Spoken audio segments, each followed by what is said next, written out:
하나님의 말씀은 요한복음 10장 7절로부터 18절까지입니다. 합독하겠습니다.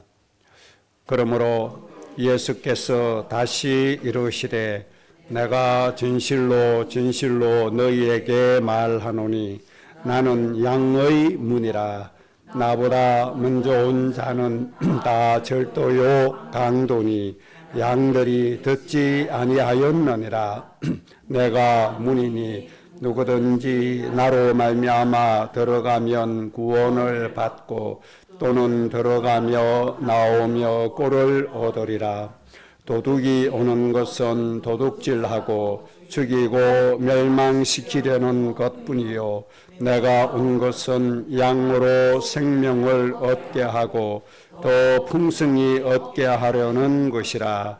나는 선한 목자라. 선한 목자는 양들을 위하여 목숨을 버리거니와 싹구는 목자가 아니요 양도 제 양이 아니라. 이리가 오는 것을 보면 양을 버리고 달아나나니 이리가 양을 물어가고 또 해치느니라. 달아나는 것은 그가 싹군인 까닭에 양을 돌보지 아니함이나 나는 선한 목자라. 나는 내 양을 알고 양도 나를 아는 것이 아버지께서 나를 아시고 내가 아버지를 아는 것 같으니 나는 양을 위하여 목숨을 버리노라. 또 우리에 들지 아니한 다른 양들이 내게 있어 내가 인도하여야 할 터이니 그들도 내 음성을 듣고 한 무리가 되어 한 목자에게 있으리라. 내가 내 목숨을 버리는 것은 그것을 내가 다시 얻기 위함이니 이로 말미암아 아버지께서 나를 사랑하시느니라. 이를 내게서 빼앗는 자가 있는 것이 아니라 내가 스스로 버리노라. 나는 버릴 권세도 있고 다시 얻을 권세도 있으니 이 계명은 내 아버지에게서 받아노라 하시니라. 아멘. 오늘 말씀의 제목은 더 풍성히 얻게 하려는 것, 이런 주제로 말씀 받겠습니다. 우리가 늘 바르게 생각하는 게 중요하죠. 생각이 틀리면 응답이 틀리고 결과가 다르게 됩니다. 특히 하나님에 대해서, 예수님에 대해서 바르게 올바르게 깨닫고 하나님 의도하신 대로 깨닫고 믿는 것이 아주 중요합니다. 하나님이 육신으로 이 땅에 오신 분을 예수님이라고 이름을 그렇게 붙여주셨습니다. 예수란 이름 뜻 자기 백성을 저들의 죄에서 구원할 자이심이라. 하나님의 목적이기도 하죠. 하나님의 목적을 이름으로 사용하셨습니다. 그러면 이 예수님께서 오신 목적을 우리가 바로 아는 것이 아주 중요하죠. 예수님이 이 땅에 오신 이유와 목적은 우리가 사람들이 원하는 소원을 이루어 주려고 오신 것이 아니라는 것입니다.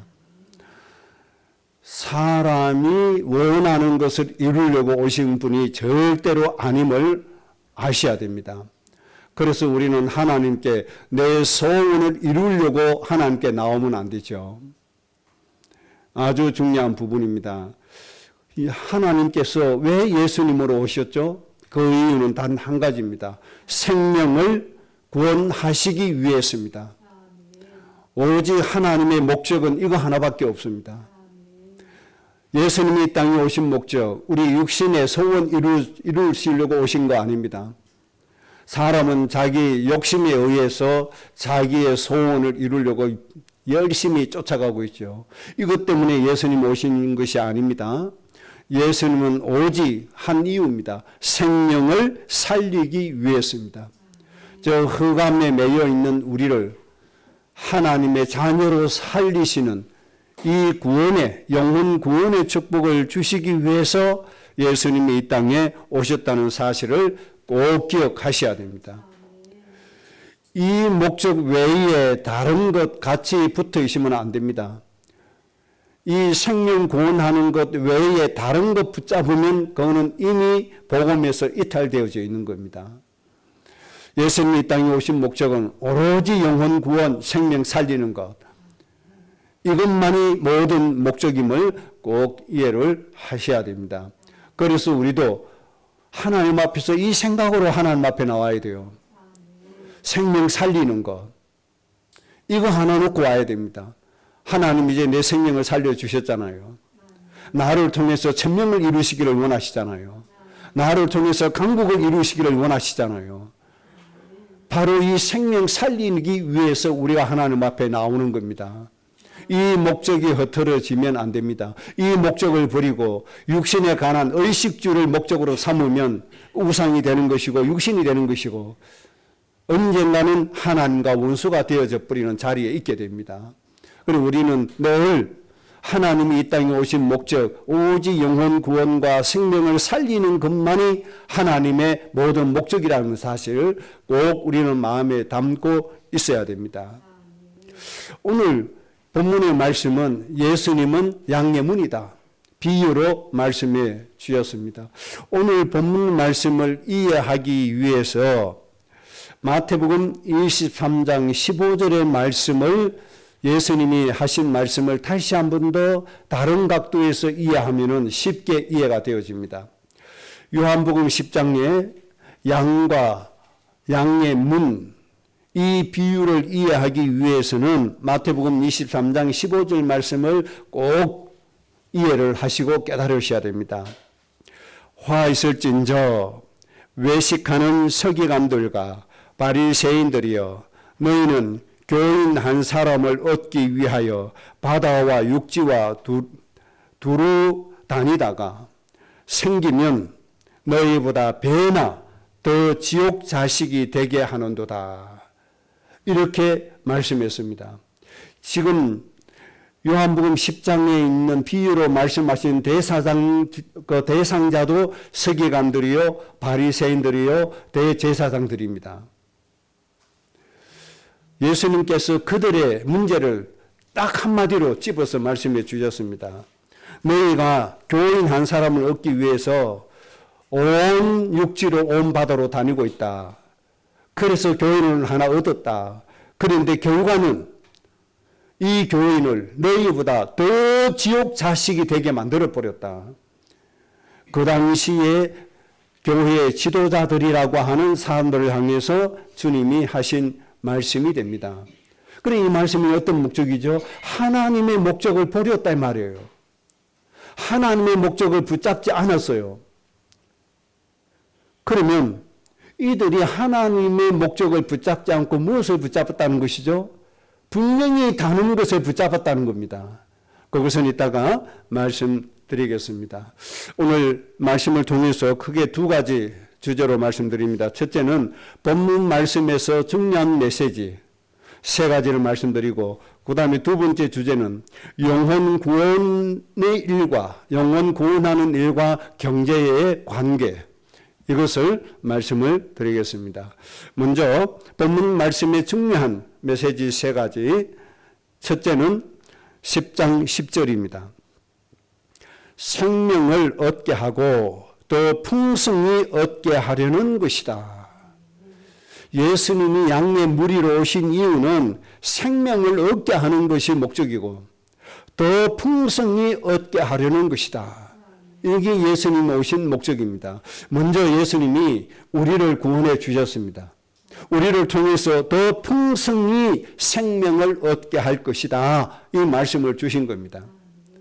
그래서 먼저 구원받은 우리를 통해서 하나님이 우리 주위에 있는 우리 가족들, 우리 친지들, 우리 가문의 영혼들을 구원하시기를 원하신다는 뜻입니다. 여러분 이 관심을 하나님 앞에서 먼저 가지셔야 됩니다. 이 관심 없이 먹는 거, 입는 거, 자는 거, 가지는 거, 육신적인 것만 계속 하나님 앞에 구한 것이 단무스를 위해서 애국하는 것이고 예루살렘 교회가 그렇게 했다는 겁니다. 이 예루살렘 교회를 예수님이 어떻게 했어요? 돌 위에 돌 하나 남기지 않고 파괴될 것이다. 다 무너지게 될 것이다. 아무런 의미가 없는 존재가 되어버린 것입니다. 예수님이 이 땅에 오신 것은 생명을 얻게 하고 또 풍성히 얻게 하려는 것이다. 여러분, 이 말씀을 붙잡고 우리가 살아야 됩니다. 내 인생을 이 말씀 속에 들어가야 됩니다. 더 얻게 하신다. 누구를 통해서요? 나를 통해서 더 얻게 하신다는 사실을 꼭 믿으시기 바랍니다. 그래서 이거는 절대적으로 내 살아야 될 운명이고 내가 살아야 될 숙명입니다. 반드시 내가 해야 할 일입니다. 나를 통해서 우리 가문의, 친지의, 우리 지역의 모든 민족의 생명을 구원하시기를 하나님이 원하신다. 이것 때문에 예수님께서 오셨다는 겁니다. 이것이 여러분들 마음속에 내가 살아가야 될 이유로 마음속에 정리가 꼭 되어지시기를 바랍니다. 그래서 이것을 다르게 말씀을 드리면 생명을 얻게 하고 더 풍성히 얻게 한다 이 뜻은 창세기 12장 1절에서 3절입니다. 내가 너를 복의 근원으로 만들었다. 만들어 갈 것이다. 그리고 창대하게 할 것이다. 그 이유가 뭐죠? 모든 민족이 너로 말미암아 복을 받게 될 것이다. 이것이 더 풍성히 얻게 하려는 것입니다. 이것이 우리의 인생입니다. 하나님이 이 말씀을 성취하시려고 우리를 먼저 불러주셨음을 꼭 믿으시기 바랍니다.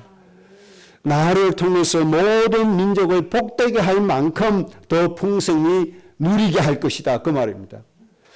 이것을 영적으로 해석하지 않고 육적으로 해석하니까 경제로만 해버립니다. 육신적인 것으로만 해버립니다.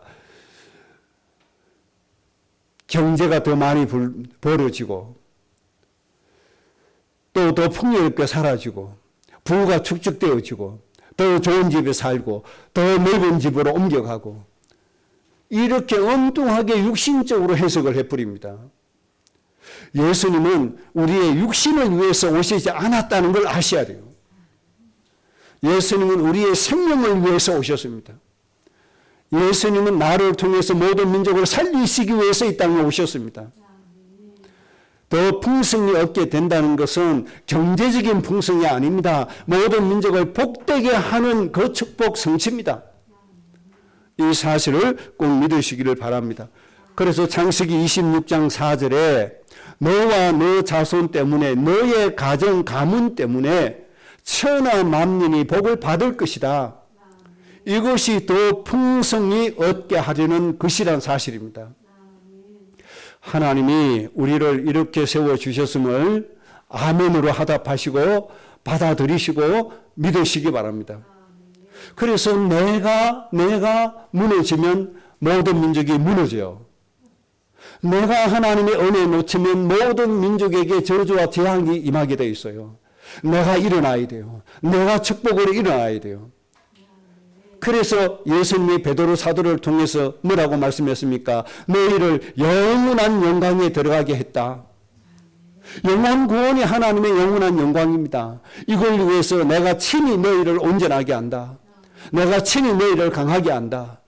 내가 친히 너희를 굳건하게 한다. 내가 친히 너희 인생을 견고하게 한다. 이 하나님의 축복이 모든 사람들에게 영원히 있을지어다. 여러분, 이 축복을 누려야 되는 거예요. 여러분의 인생이 꼭 그렇게 되셔야 된단 말이에요. 예수님이 우리에게 주시는 응답이 그렇게 되어지는 겁니다. 하나님은 여러분을 통해서 천하 만민을 복되게 하신다고 하는 이 놀라운 사실을 좀 붙잡으셔야 됩니다. 특별한 서울의 대형 교회가 하겠지가 아니에요. 세상에서 제일 큰 교회가 하겠지가 아니에요. 아브라함을 통해서 하신다는 거예요. 이삭을 통해서 하신다는 거예요. 그 아브라함이 누구이며 이삭이 누굽니까? 바로 오늘날 하나님께 먼저 부르심 받은 우리가 아닙니까? 그렇다고 하나님 앞에 인정하시고 고백하시기 바랍니다. 이사야 60장 1절 2절에 온 땅이라고 말씀했습니다. 만민이라고 말씀했습니다. 이들에게 뭐 하라고요? 일어나서 빛을 발하라는 겁니다. 온 땅에 만민에게 뭐 해라? 일어나 빛을 발해라. 생명의 빛으로 오신 예수 그리스도의 이름을 발해라.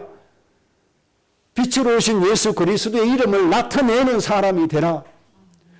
사도행전 6장 8절에 땅끝까지 내 증인이 될 것이다. 그래서 하나님이 성령을 주신 거 아닙니까? 방언하라고 성령을 주셨어요? 아닙니다. 예수님의 증인 되라고 성령을 주셨습니다. 뭐 환상 보라고 성령 주셨습니까? 아니에요. 땅끝까지 가서 예수님의 증인이 좀 되어라. 이걸 위해서 하나님이 성령을 주신 겁니다. 더 풍성히 얻게 하려는 것이 예수님의 목적이고 나를 부르신 목적임을 꼭 믿으시기 바랍니다. 이 영적인 목적을 가지고 하나님 앞에 서야 돼요. 그래야 하나님하고 이게 화목이 되어지는 거예요. 그래야 하나님하고 뜻이 맞는 거예요. 그래야 하나님의 마음에 합한 자가 되는 거예요. 그래서 우리는 하나님의 뜻을 이룰 자가 되어지는 것입니다. 절대로 더 풍성히 얻게 하시겠다는 걸 육신적으로 해석하지 않기를 바랍니다. 육적으로 해석하면 하나님과 원수가 되어지는 겁니다. 영적으로 해석하셔서 하나님이 여러분을 통해서 이 땅에 고통받는 모든 민족의 영혼을 살리기를 소원하신다는 사실 꼭 마음에 믿으시기를 주의 이름으로 축복합니다. 두 번째 중요한 구절입니다. 8절입니다. 나보다 먼저 온 자는 다 절도요 강도다. 이 세상 모든 민족 사람들, 구원받아야 될 하나님의 백성들 앞에 예수님보다 먼저 온 자는 다 절도요 강도다. 이 말씀 누구에게 하신 겁니까? 바로 바리새인, 서기관, 대제사장, 장로들에게 하신 말씀이라는 겁니다. 서기관에게 이 말씀을 하셨고, 서기관의 직업이 뭡니까? 하나님의 말씀을 기록해서 남기는 사람이 서기관들이에요. 얼마나 중요한 직분을 가진 사람들입니까? 대제사장, 하나님께 백성을 이끌고 하나님께 예배하는 사람들입니다. 바리새인, 교회를 이끌어가는 지도자들입니다. 장로, 백성을 대표해서 하나님의 일을 수종드는 사람들입니다. 이런 사람들이 뭐다? 백성들 앞에서는 절도요 강도들이었다. 그렇게 말씀하시는 겁니다. 서기관들인데요. 말씀을 기록해서 남기는 사람들인데요. 하나님께 예배 드리는 사람들인데요. 백성들을 대표해서 하나님의 일을 수동드는 사람들인데요. 이들을 일으켜서 예수님이 절도요 강도라고 강하게 질책하고 계시는 겁니다. 그러면 여기에서 중요한 게 왜 그렇게 되어졌느냐 하는 겁니다. 왜 예수님이 절도요 강도라고 질책하시냐 그 말입니다. 이게 중요한 거예요. 그러니까 서기관이다 중요한 직분을 맡은 사람이다가 중요한 게 아니에요. 어떤 목적을 붙잡고 있느냐가 중요한 거예요. 하나님을 어떻게 이해하고 있느냐가 중요한 거예요. 목사가 되면 뭐 할 것입니까? 하나님의 뜻이 무엇인가를 제대로 붙잡는 게 중요한 거예요. 하나님의 목적을 놓치고 다른 것 하면 절도요 강도다 그 말입니다. 그래서 마태복음 23장 15절 말씀처럼 오히려 너희들보다 더 지옥 자식 되게 만들어 버렸단 말이에요. 누구를요? 하나님의 귀한 백성들을. 그 귀한 양들을 그렇게 만들었다는 겁니다. 너무 중요한 것이죠. 그러면 이때 서기관, 바리새인, 제사장, 장로도 도대체 뭐 했습니까? 한마디로 말씀드리면 구세주로 오신 예수 그리스도를 배척했습니다. 생명, 진리, 길 되시는 예수님을 거부했습니다. 그러면 왜 예수님을 거부했습니까? 거부한 이유는 장로들의 유전과 전통에 매달리다가 예수님을 배척하고 말았다 이 말입니다. 교회의 전통, 믿음의 선진들이 세웠던 그 전통을 구세주로 오신 예수님보다 그 전통을 더 붙잡고 더 믿고 더 중요하게 여겼다 그 말이에요. 이게 절도요 강도요. 이게 양들로 하여금 더 지옥 자식이 되게 만드는 어마어마한 잘못을 오류를 범하였다 그 말입니다. 그래서 이들이 예수님을 십자가에 못 박아 죽였잖아요. 이들이 예수님을 거절했잖아요. 그러면서 예수님 책 잡기, 예수님의 허물을 잡기 위해서 온 눈을 크게 뜨고 봤잖아요. 그래서 예를 들면 교회의 전통, 장로들의 유전, 왜 밥 먹기 전에 손 씻지 않고 밥을 먹습니까? 이거 따지잖아요. 왜 안식일에 병든 사람을 왜 고칩니까? 이 이유 때문에 예수님을 죽이려고 하잖아요. 안식일에 일 안 하는 게 중요합니까? 안식일에 생명을 살리는 게 하나님의 목적입니까? 하나님의 목적이 뭡니까? 안식일에 아무것도 안 하고 쉬는 게 하나님의 목적이에요. 안식일이라도 생명을 살리는 게 하나님의 목적이에요. 하나님을 살리는 것이 목적입니다. 안식일을 주신 것도 좀 쉬어서 힘을 얻어서 하나님의 생명을 살리라고 안식을 주신 겁니다. 율법을 왜 주셨습니까? 십계명 왜 주셨습니까? 사회의 질서를 지키고 생명의 기준을 여기고 사람의 생명을 함부로 해하지 말라는 거 아닙니까? 그만큼 생명이 귀중하다는 것이잖아요. 생명을 살리라고 주신 게 아닙니까? 모든 이유는 생명을 살리라고 주신 것인데 이 목적을 버리고 장로들의 유전, 전통을 더 중요하게 여겼다 이 말이에요. 그 예수님께서 안식일에 병자 고쳤다고 예수님을 죽이려고 시도했던 사람, 이것이 서기관들이고 바리새인들이고 대제사장들이고 장로들이었습니다. 이런 신앙생활을 하면 큰일 나는 거예요. 하나님의 목적은 버리고 교회의 전통을 갖다가 가지고 있어요. 사람의 철학을 붙잡고 가고 있어요. 그 교단의 전통을 붙잡고 가고 있어요. 저는 장로교를 되게 싫어합니다. 자기들의 전통 때문에 성경의 의미조차도 왜곡시키는 교단. 그래서 저는 싫어합니다. 그게 바리새인들도 그런 식으로 했다 이 말이에요. 그러다가 진짜 하나님의 목적을 상실해 버리는, 하나님의 목적을 버리게 되는. 그러니까 하나님이 원하시는 영혼 구원, 생명 살리는 일에는 관심이 없고 자기들 믿음의 선진들이 세웠던 교회의 전통, 먹기 전에 무조건 손 씻으라, 안식일에는 아무 일도 하지 마라, 사람이 죽어가도 외면해라, 엉뚱한 철학에 빠져버린 겁니다. 이런 사람들이 뭐라고요? 절도요 강도다 이 말이에요. 마태복음 23장 15절 말씀처럼 딱 이렇게 되어졌다는 거예요. 교인 하나 얻으려고 또 열심히 얼마나 대단합니까? 교세 키우기 위해서 열심히 얼마나 큽니까? 온갖 프로그램 만들고 열심히 전도하고 그래 놓고는 뭐 하는 거죠? 하나님의 생명을 쏙 빼버리고 전통 속에 빠져들어가 버리는. 그래서 역사가 하나님께 버림받은 것이고 그래서 역사가 하나님의 저주와 재앙 때문에 고통 속에 빠져들어가는 겁니다. 예수님이 오신 목적이 여러분의 인생의 목적이 꼭 되시기를 바랍니다. 그래서 우리 때문에 이 땅에 죽어가는 모든 영혼들이 더 풍성히 얻게 하려 함이니라, 이 말씀이 성취가 되어져야 됩니다. 더 풍성히 얻게 되는 대상자가 누굽니까?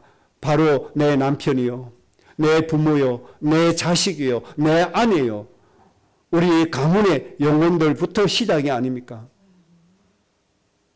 이 하나님의 목적 붙잡고 가야지.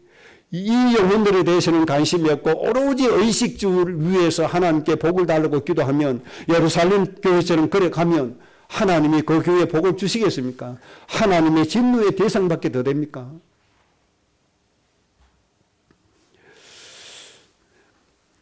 우리는 교회의 전통이나 교단의 철학이나 여기에 빠지지 말고 오직 예수 그리스도 오신 목적, 하나님이 우리를 불러주신 목적이 우리의 인생 되시기를 바랍니다. 우리는 이것을 붙들고 하나님 앞에 예배하고 하나님 앞에 서는 우리 자신들이 되어지시기를 바랍니다. 왜 하나님이 우리 보고 거룩하라고 하죠? 정인돼야 되니까. 여호와의 이름을 나타내야 되니까. 왜 이 세대를 본받지 말라고 하죠?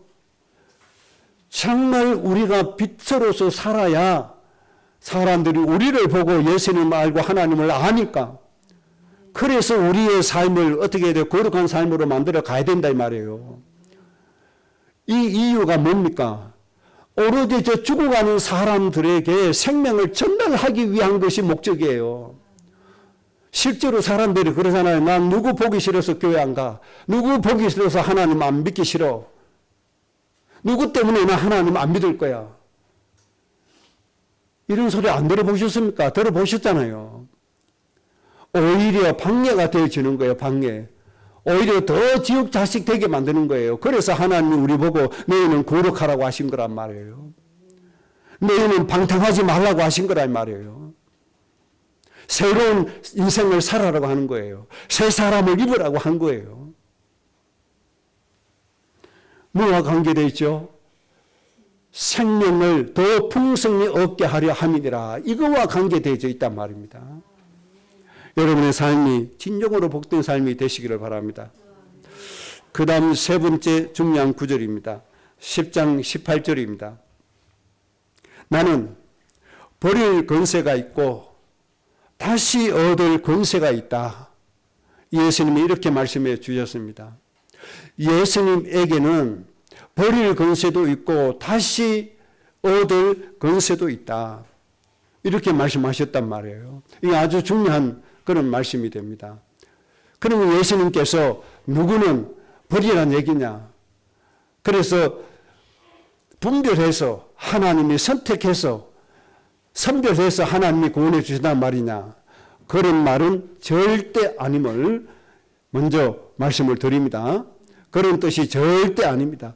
이 말씀을 바르게 이해하려면 로마서 1장 19절에서 25절 말씀을 이해하시면 됩니다. 로마서 1장 19절에서 25절 이 말씀을 이해하시면 버릴 권세가 있다, 다시 얻을 권세가 있다, 이 말씀이 무슨 뜻인지 이해하기 쉽습니다. 먼저 로마서 1장 19절에 하나님이 이렇게 말씀했습니다. 하나님을 알만한 것들을 보여주셨다. 모든 사람에게 하나님을 알만한 것들을 주셨고 하나님이 창조하신 우주 만물을 보면 하나님을 알 수 있도록 하나님이 해 놓으셨다는 겁니다. 이해가 되셨죠? 저는 어릴 때 누가 하나님에 대해서 알려주지 않았어요. 아주 어릴 때. 그런데 제 마음속에 하나님이 우리 가정을 축복하시면 된다는 막연한 마음이 계속 올라왔어요. 그래서 그 가난한 속에서도 하나님의 때가 이르면 우리가 모든 것을 넘어설 수 있다. 이 마음이 계속 들었어요. 그리고 제가 초등학교 3학년 때인가 4학년 때인가 교회 가게 됐어요. 그래서 그 어떤 어려움도 하나님이 우리를 축복하실 때가 온다. 이 막연한 생각이 들었어요. 알고 보니까 로마서 1장 19절 말씀이었어요. 하나님을 알만한 마음을 주신 거였어요. 그래서 저는 스스로 하나님을 찾아갔어요. 하나님 제 이 마음을 보고 구원해 주신 거였어요. 모든 사람에게 이 마음을 다 주셨다 이 말입니다. 그 다음에 로마서 1장 21절에 이렇게 말씀해 주셨습니다. 하나님을 알되 모든 사람이 하나님을 알되 하나님을 영화롭게 안 했다. 하나님께 감사하지도 않았다. 이렇게 말씀했습니다. 그 생각이 허망하여 미련한 마음이 어두워졌다. 이 보편적인 사람들이 이 영적인 상태에 빠져버린 겁니다. 분명히 하나님 알게 해주셨는데 하나님을 찾지도 않고 하나님을 원하지도 않고 하나님께 감사하지도 않았다. 그랬더니 그 생각이 허망하여 미련한 마음이 되고 그 마음이 어두워져 버렸다. 이 상태가 되어져 버린 겁니다. 보편적으로 아마 거의 모든 사람 불신자가 이 상태로 되어져 버렸죠. 그리고 이 상태에서 한 단계 더 나간 사람이 있습니다. 로마서 1장 23절에 하나님의 영광을 동물 모양의 우상으로 바꾸어 버렸다. 하나님은 거절하고 오히려 하나님이 만드신 동물, 하나님이 만드는 피조물을 섬겼다. 그 말이죠. 여기까지 나가게 된 겁니다. 이런 사람 너무나 많죠. 하나님 이름은 부르지 않으면서도 새해가 되면 저 동해에 떠오르는 태양 보려고 전국에서 태양 보기 위해서 바닷가로 모여들고 있잖아요. 하나님이 지으신 태양에 불과한데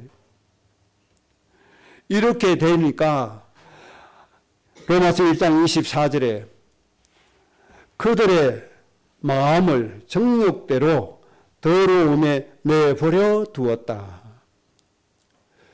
그들의 정욕대로 그들의 마음을 내버려 두었다. 하나님이 낳아버리신 것이죠. 하나님을 거역하고 오히려 하나님이 창조하신 자연을 섬기고 자연을 경배하고 하니까 그들의 마음의 정욕대로 더러움에 빠지게 내버려 두었다. 그렇게 말씀했습니다. 그래서 1장 25절의 결론이 나버린 겁니다. 하나님의 진리를 거짓으로 바꾸어 피조물을 조물주보다 더 경배했다.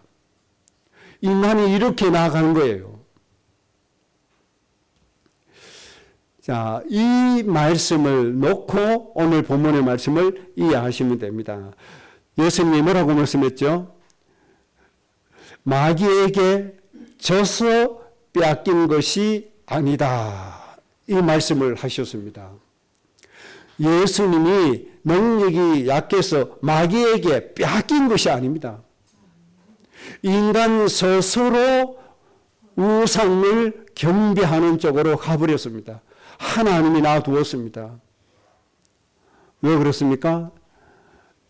인간이 하나님의 형상대로 지음받은 인격자입니다.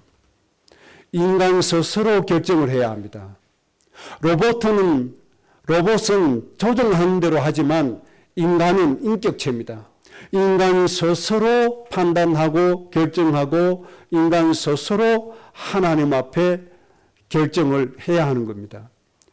그 마음을 가지고 하나님 조물주는 섬기지 않고 피조물을 경배했다. 그래서 하나님이 그 더러운 마음을 내버려 두었다. 이게 바로 버릴 권세가 있다. 그 말씀이 되는 겁니다. 예수님이 능력이 약해서 마귀에게 져서 빼앗긴 것이 절대로 아님을 오늘 주님이 말씀하고 계십니다. 본인들이 하나님을 거절함으로 인해서 하나님께서 버리신 것입니다. 그래서 오늘 우리가 여기에서 중요한 것을 하나 붙잡고 가야 됩니다. 아직도 구원받지 못한 우리 가족들, 아직도 구원받지 못한 우리 전도 대상자들을 위해서 우리가 어떻게 해야 되느냐? 피조물을 섬기는데 미혹되지 않도록 미혹의 영이 그들을 혼잡하게 하지 않도록 미혹시키는 마귀를 꺾어주는 기도를 끊임없이 해야 된다는 겁니다. 이것이 우리에게 주어진 사명입니다. 저 사람이 왜 저렇게 우상만 섬기지? 비판만 할 것이 아닙니다. 하나님이 하나님 알도록 은혜 주셨는데 이 마음을 회복하지 못하도록 누가 막고 있어요? 마귀가 미혹시키고 있단 말이에요. 복음의 광채를 비치지 못하도록 마귀가 막고 있단 말이에요. 이 마귀를 꺾는 일을 누가 해야 돼요? 우리가 해야 돼요. 그래서 예수님이 제자들을 파송하실 때 뭘 주셨어요? 더러운 귀신을 내쫓는 권세를 주셨다 이 말입니다. 모든 약한 것을 고치는 권세를 주셨다 이 말입니다. 육신만 약합니까? 마음도 약하잖아요. 정신도 약하잖아요. 마음이 약해요. 정신이 약해요. 생각이 약해요. 그래서 마귀에게 쏘아요. 그래서 약한 생각을 고치는 권세를 누리시기 바랍니다. 마음이 약해요. 이 약한 마음을 고치는 권세를 누려야 돼요. 예수님이 이 권세를 주셨어요. 그래서 이 권세를 어떻게 누려야 됩니까? 쉬지 말고 기도해라. 이 말씀으로 누리는 겁니다.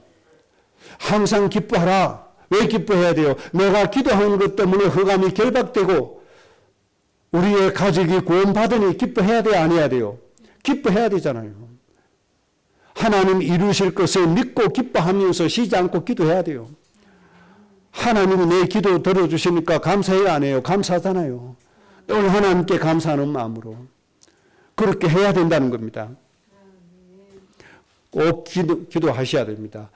마귀가 그리스도의 복음의 강체를 모르도록 미혹하고 있다는 사실을 꼭 기억해야 돼요. 그런데 마음이 약하고 생각이 약해요. 정신이 약해요. 그래서 미혹당해요. 그래서 약한 우리 가족을 위해서, 약한 전도 대상자, 약한 하나님의 백성들을 위해서 뭐 해야 돼요? 미혹시키는 더러운 귀신을 꺾는 기도를 해야 된다 말이에요. 어느 정도로요? 기도에 쉬는 죄를 범하지 않겠다고 고백한 사무엘처럼 그렇게 그 정도로 기도해야 된다 말이에요. 그렇게 해서 더 풍성히 얻게 되는 은혜가 여러분들에게 매일매일 충만해지시기를 바랍니다. 잘 이해가 되셨죠? 너무 약해요. 불신자들은 약하다 이 말이에요. 힘이 없다 이 말이에요.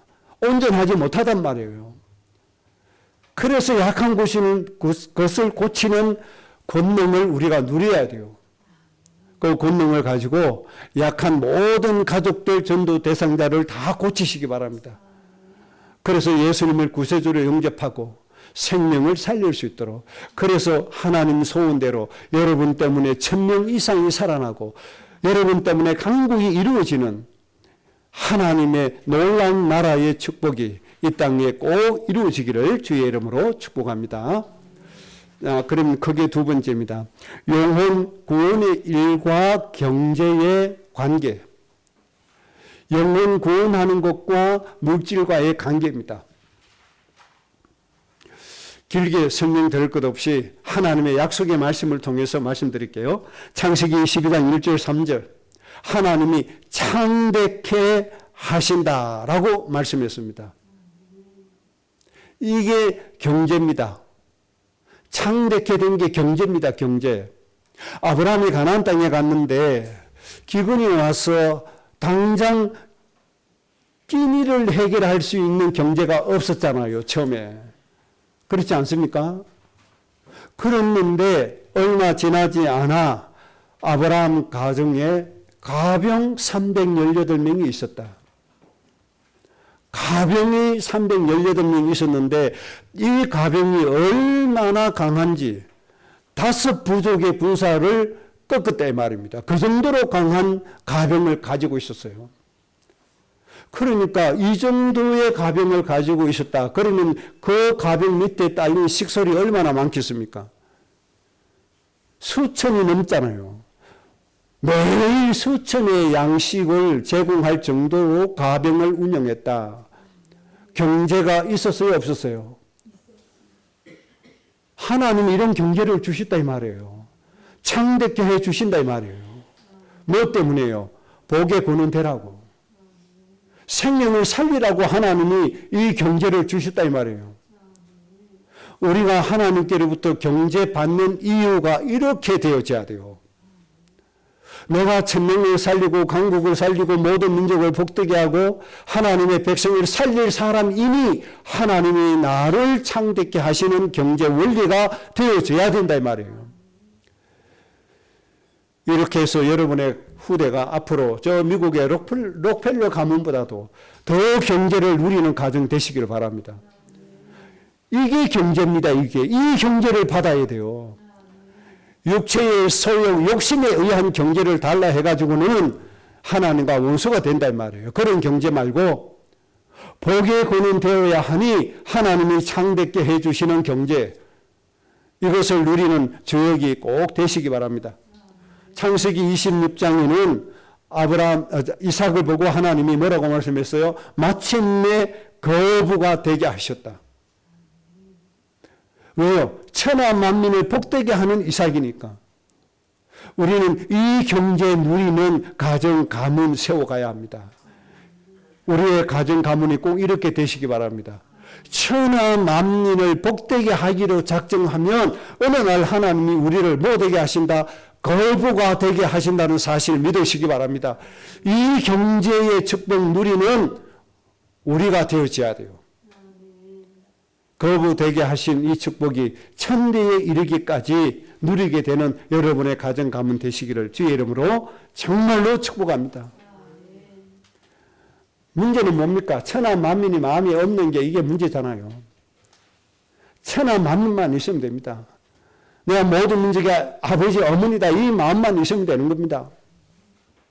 하나님이 큰 민족을 이룬다.